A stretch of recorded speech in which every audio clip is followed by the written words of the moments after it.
लड़की शैतान का पीछा करने से बचने के लिए घबराकर पहाड़ी के पीछे बने शौचालय में छुप गई। सोचा भी नहीं था कि शैतान को गंदगी की बदबू बर्दाश्त नहीं होती, इसलिए उसे लड़की का पीछा छोड़ना पड़ा। लड़की का नाम सारा है और वह शैतान के पीछे पड़ने का कारण यह सब कुछ पिछली रात से शुरू हुआ था। दो घबराए हुए से दिखने वाले छात्र लाइट बंद कर सोने की तैयारी कर ही रहे थे कि अचानक छत से तेज कदमों की आवाज आई। दोनों ने हैरान होकर एक दूसरे की ओर देखा। तभी अचानक बत्ती गुल हो गई और अंधेरा पूरे कमरे को निगल गया। अभी वे कुछ समझ भी नहीं पाए थे कि काले कपड़े पहने दो परछाइयां अचानक कमरे में घुस आईं। अंधेरे कमरे में किसी का चेहरा देख पाना नामुमकिन था। बस हवा को चीरती हुई धारदार हथियार की आवाज सुनाई दी। उनमें से एक छात्र की गला रेतकर बेरहमी से हत्या कर दी गई, दूसरा भी नहीं बच सका और आखिरकार दोनों की रहस्यमय तरीके से मौत हो गई। वहीं दूसरी ओर लड़कियों के हॉस्टल में सारा गहरी नींद में थी। तभी उसे सपने में किसी के बार बार उसका नाम पुकारने की आवाज सुनाई दी। वह आधी नींद में उठी और दरवाजा खोलकर देखने लगी, लेकिन उसे क्या पता था कि दरवाजे के बाहर एक सफेद आंखों वाला राक्षस खड़ा है। डर के मारे वह कांपने लगी। अगले दिन स्कूल में भी सारा का ध्यान कहीं और था। उसकी आंखों में अब भी पिछली रात का डर साफ झलक रहा था।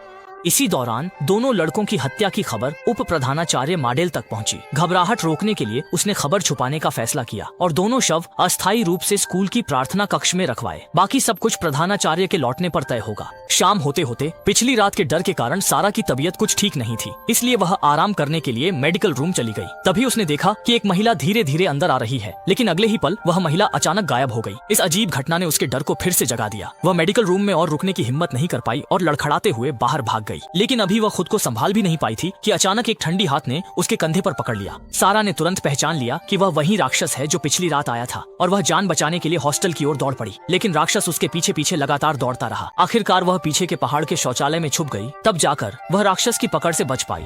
कुछ पल बाद सारा डरते डरते सिर उठाकर चारों ओर देखने लगी। तभी उसकी नजर स्कूल के टीचर डेक्स्टर पर पड़ी, जो पीछे के पहाड़ के जंगल में कोई अनुष्ठान कर रहे थे। इसी दौरान एक और शिक्षक प्रार्थना कक्ष में दोनों शवों को देखने आए। जैसे ही उन्होंने दरवाजा खोला, तेज सड़ांत की बदबू उनके नाक में भर गई। वह यह बर्दाश्त नहीं कर सके कि शव यहाँ पड़े हैं, इसलिए उन्होंने मृतकों के लिए प्रार्थना करने का फैसला किया। उसी समय स्कूल में एक काला जादूगर छिपा था, जो इन शवों पर नजर रखे हुए था और इनका इस्तेमाल कर बड़ी तबाही मचाना चाहता था। देखा गया कि काले जादूगर ने एक छिपकली उठाई, उसे मुंह में डाला, फिर सिर काटा और उसका ताजा खून लकड़ी के कोयले पर टपकाया। इसके बाद उसने कफन में लिपटे पुआल के पुतले को खून में डुबो दिया। शिक्षक डर के मारे आंखें बंद कर लेता है और जब हिम्मत करके दोबारा आंखें खोलता है तो देखता है कि जमीन पर रखी दोनों लाशें गायब हैं। अब शिक्षक सोचने का समय नहीं लेता। वह जल्दी से इस मुसीबत भरी जगह से भागना चाहता है, लेकिन अफसोस मुख्य दरवाजा कभी नहीं खुलता। दूसरी ओर काले जादूगर ने खून में सना पुआल का पुतला लापरवाही से फेंक दिया। तभी एक लाश अचानक आसमान से गिर पड़ी और अगले ही पल वह लाश सिर हाथ में पकड़े उसके पीछे खड़ी थी। शिक्षक डर के मारे पीछे हटता गया, लेकिन अनजाने में वह दूसरी लाश से टकरा गया। इस झटके से उसके पैर कांपने लगे और वह घुटनों के बल जमीन पर गिर पड़ा। जैसे ही काले जादूगर ने पुआल के पुतले पर ताजा खून थूका, लाश भी लगातार उल्टी करने लगी। कुछ देर बाद शिक्षक खून से लथपथ शरीर घसीटते हुए घर से बाहर निकले। उसने सिर उठाकर गुस्से में दहाड़ लगाई, जिसकी आवाज रात के आसमान को चीरती स्कूल के हर कोने तक पहुंची। जल्द ही छात्र पहुंचे और शिक्षक को चिकित्सा कक्ष ले गए। सारा ने अनुमान लगाया कि शिक्षक पर काले जादूगर का श्राप है, लेकिन बगल में बैठी सहपाठी ने तुरंत इसका खंडन किया। उसका मानना था कि शिक्षक कट्टर इस्लाम धर्मावलंबी हैं, उन पर श्राप का असर नहीं हो सकता। इसी दौरान जब दोनों की बहस चल रही थी, कुछ शिक्षक जल्दी वहां पहुंचे और दरवाजे के पास जमा छात्रों को हटा दिया। प्रधानाचार्य को पता चला तो वे रातों रात लौट आए। इसके बाद उन्होंने माद से सवाल किया कि उसने दोनों लाशों को दफनाने का इंतजाम क्यों नहीं किया। माद ने समझाया कि वह नहीं चाहता था कि पुलिस को पता चले, ताकि स्कूल पर कोई नकारात्मक असर न पड़े। लेकिन प्रिंसिपल ने गुस्से में कहा कि एक मुसलमान के तौर पर दफनाना मृतकों के लिए सबसे बड़ी इज्जत है और इसे टालने का कोई भी कारण स्वीकार्य नहीं है। लेकिन अब दोनों लाशें कब की गायब हो चुकी हैं, दफनाने के लिए अब बहुत देर हो चुकी है। प्रिंसिपल ने कुछ पल चुप रहने के बाद एक फैसला लिया। उसने माद को कहा कि वह रातों रात सभी छात्रों को इकट्ठा करे। प्रिंसिपल का मानना था कि छात्रों को सच जानने का अधिकार है। इसके बाद प्रिंसिपल ने सभी के साथ मिलकर प्रार्थना की, लेकिन जैसे ही रस्म आदि हुई थी, डेक्सर ने देखा कि एक लाश प्रिंसिपल के पीछे खड़ी है और वह तुरंत डर के मारे चौंक गया। आसपास के सहपाठियों ने उसकी अजीब हरकत को महसूस किया, इसलिए वे सब ने प्रार्थना करना रोक दिया और जिज्ञासावश उसकी नजरों का पीछा किया। तभी उन्हें पता चला कि प्रिंसिपल कहीं नजर नहीं आ रहे हैं। छात्रों को शक हुआ कि शायद प्रिंसिपल भी श्राप का शिकार हो गए हैं। इस घटना के बाद पूरे स्कूल में दहशत फैल गई।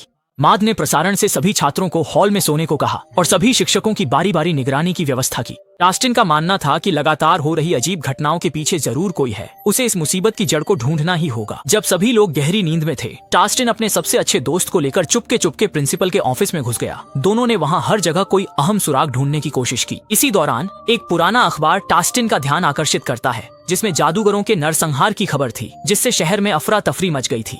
हैरानी की बात यह थी कि मृतकों की सूची में उसके पिता का नाम भी था। अगली सुबह तक टास्टिन पूरी रात सोचता रहा और उसने छुट्टी लेकर घर जाने का फैसला किया ताकि देख सके कि उसके पिता सुरक्षित हैं या नहीं। दूसरी ओर सारा शौचालय जाने की तैयारी कर रही थी। तभी उसने डेक्स को पहाड़ी के पीछे संदिग्ध तरीके से घूमते देखा। वह रहस्यमय लग रहा था, मानो कोई गुप्त अनुष्ठान कर रहा हो। हैरानी की बात यह थी कि सारा ने शौचालय के पास चढ़ावा भेंट देखी। साथ की महिला सहपाठी ने यह देखकर तुरंत अशुभ कहा और बिना सोचे उसे कूड़ेदान में फेंक दिया। उसे यह पता नहीं था कि उसके इस व्यवहार से उस पर मुसीबत आ जाएगी। जब वह महिला सहपाठी कपड़े सुखा रही थी तो उसने सामने किसी की परछाई देखी, लेकिन पर्दा हटाने पर वहाँ कोई नहीं था। चारों ओर देखने पर भी कुछ असामान्य नहीं दिखा तो वह कपड़े सुखाने लगी, लेकिन जैसे ही उसने हल्के से कपड़ा झटका उसकी आंखों में अचानक तेज जलन होने लगी। महिला सहपाठी लगातार अपनी आंखें मलती रही। इसी समय शौचालय से लौटकर सारा वहां पहुंची और महिला सहपाठी की हालत लगातार बिगड़ती जा रही थी। उसकी दोनों आंखों से खून बहने लगा। इसके तुरंत बाद महिला सहपाठी ने अपने मुंह से एक लकड़ी की कील खींच निकाली। सारा के लिए और भी डरावना यह था कि महिला सहपाठी ने अपनी आंख से जबरदस्ती एक लोहे की कील निकाल ली। सारा डर के मारे पूरी तरह जड़ हो गई। उसका दिमाग सुन्न पड़ गया। तेज दर्द ने महिला सहपाठी को पूरी तरह तोड़ दिया। उसकी चाल भी लड़खड़ाने लगी और अगले ही पल वह फिसल कर कुएं में गिर गई। अच्छी बात यह रही कि सारा ने फुर्ती दिखाते हुए पूरी ताकत से उसकी दोनों हाथ पकड़ ली, लेकिन ठीक इसी संकट की घड़ी में कुएं के अंदर से एक जोड़ी भयानक सफेद हाथ निकली, जिसने महिला सहपाठी के दोनों पैरों को पकड़ लिया और उसे सीधा अंधेरे कुएं में खींच लिया। आखिर में सारा की निराशा भरी रोने की आवाज रह गई। डेक्स को जब यह बुरी खबर मिली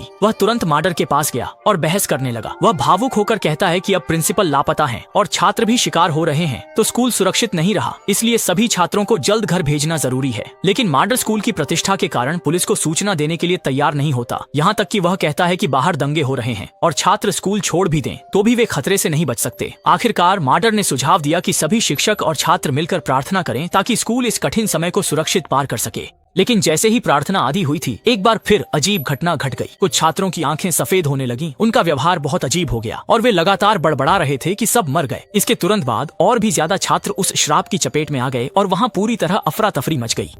कई शापित शिक्षक और छात्र एक साथ कुरान पढ़ने लगे और काफी प्रयास के बाद वे आखिरकार शांत हो गए। मादरांग, टास्टिन और अन्य लोग जल्दी से दवा लेने के लिए चिकित्सा कक्ष की ओर भागे। जब वे घबराहट में दवा ले ही रहे थे, तभी चिकित्सा कक्ष में आराम कर रहे एक शिक्षक ने अचानक टास्टिन की ओर देखा।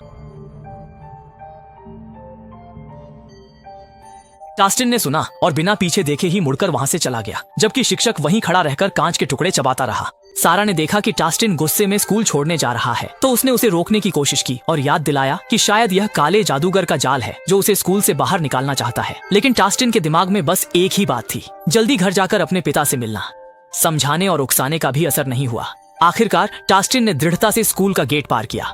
बाहर आकर उसे असली खतरे का एहसास हुआ। हर जगह सड़ी गली लाशें बिखरी थीं। फिर भी ये सब टास्टिन के घर लौटने के इरादे में बाधा नहीं बन सका। उसने एक पल की भी देर नहीं की और घर की दिशा में दौड़ पड़ा। अफसोस है कि टास्टिन घर नहीं पहुंचा था और उसके पिता पहले ही फांसी लगाकर आत्महत्या कर चुके थे।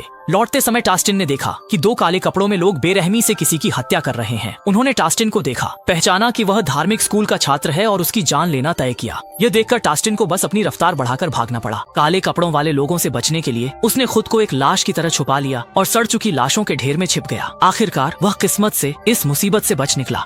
अगले दिन टास्टिन को लाश समझकर अस्पताल ले जाया गया, जहां उसने देखा कि हर जगह लाशें कपड़ों में लिपटी पड़ी हैं और अनगिनत लोग खून से लथपथ दर्द से कराहते हुए पड़े हैं। उसी क्षण उसे एहसास हुआ कि बाहर की दुनिया स्कूल से कहीं ज्यादा खतरनाक है। दूसरी ओर सारा गुस्से से भरी हुई डेक्स को ढूंढती है और सीधे उससे पूछती है कि आखिर उसने पहाड़ी के पीछे क्या किया था। सारा के सवालों का सामना करते हुए भी डेक्स जवाब देने से बचता है और बस बार बार यही कहता है कि उसने यह सब स्कूल के लिए किया है। इसके बाद वह मुड़कर चला जाता है। डेक्स का इस तरह टालमटोल करना सारा के मन में शक और भी गहरा कर देता है। अब उसे और भी पक्का यकीन हो जाता है कि डेक्स जरूर चुपके से काला जादू इस्तेमाल कर रहा है। दूसरी ओर एक दिन और एक रात की लगातार यात्रा के बाद टास्टिन आखिरकार अपने घर पहुंचता है, लेकिन सामने का दृश्य उसे एकदम तोड़ देता है। जादूगर चिकित्सक उसके पिता अब एक ठंडी लाश में बदल चुके थे। माँ ने आंसू भरी आंखों से उसे बताया कि पिता को फिलहाल दफनाया नहीं जा सकता। अगर काले जादूगरों को पता चल गया कि वे गुजर चुके हैं तो वे आकर उनकी लाश छीन लेंगे और उस पर काला जादू करेंगे। पिता की मौत के बाद उनकी लाश के साथ कोई अमानवीय व्यवहार न हो, इसके लिए टास्टिन ने रात के सन्नाटे में चुपचाप अपने पिता के शव को घर के पिछवाड़े में दफना दिया। टास्टिन कभी समझ नहीं पाया कि उसके पिता ने पूरी जिंदगी ईमानदारी से मेहनत की, अपने वैद्यक कौशल से लोगों की जान बचाई और कभी किसी का नुकसान नहीं किया। फिर भी उनके साथ ऐसा क्यों हुआ? माँ की आंखों में आंसू थे और उन्होंने सच बता दिया। असल में कुछ लोग पिता की चिकित्सा प्रतिभा से ईर्ष्या करते थे। उन्होंने गुप्त रूप से दुष्ट जादूगरों से साठगांठ कर ली थी और जानबूझकर पिता पर काला जादू सीखने का झूठा आरोप लगाया। यहाँ तक कि जो दोस्त कभी करीबी थे उन्होंने भी पिता के पक्ष में एक शब्द नहीं कहा। सभी लोग दुष्ट जादूगरों के छलावे में आ गए और इसी कारण पिता की हत्या कर दी गई। टास्टिन ने माँ से कहा कि वे स्कूल लौटकर शरण ले, लेकिन माँ अड़ी रही कि वे घर में रहकर पिता की रक्षा करेंगी। माँ ने टास्टिन से कहा कि वह जल्द स्कूल लौट जाए क्योंकि वहाँ उसकी पढ़ाई और भविष्य उसका इंतजार कर रहे हैं। टास्टिन ने बहुत समझाया लेकिन माँ का फैसला नहीं बदल सका। आखिरकार उसने मन की पीड़ा दबाकर रातों रात स्कूल लौटने का सफर शुरू किया। इस समय स्कूल के चिकित्सा कक्ष में देखभाल करता एक शिक्षक के घाव का इलाज कर रही थी। तभी अचानक बत्तियां बुझ गईं और चिकित्सा कक्ष एकदम अंधेरे में डूब गया। इसी समय सारा चिकित्सा कक्ष में पहुंची। जब उसने पर्दा हटाया तो डर के मारे देखा कि देखभाल करता की आंखें सफेद हो गई थीं। चेहरा अजीब था और वह कैंची से अपनी ही उंगलियां काट रही थी। अगले ही पल वह कैंची लेकर सारा पर हमला करने लगी। आनन फानन में सारा ने तेजी से कुरान की आयतें पढ़नी शुरू कर दी और जैसे जैसे वह पढ़ती रही